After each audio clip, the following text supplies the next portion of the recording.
In front of me is Honor Magic 7 Lite, and today I would like to show you how you can add audio or a video file to text message.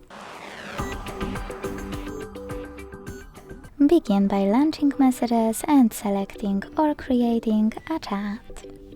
Now use this plus at the bottom left corner and hit Files section. Now to select your audio one, you need to look for it by hitting audio at the top, pick in one of those apps or tapping on those three lines at the top left corner to pick one of those sources. Then tap on your file and wait. To add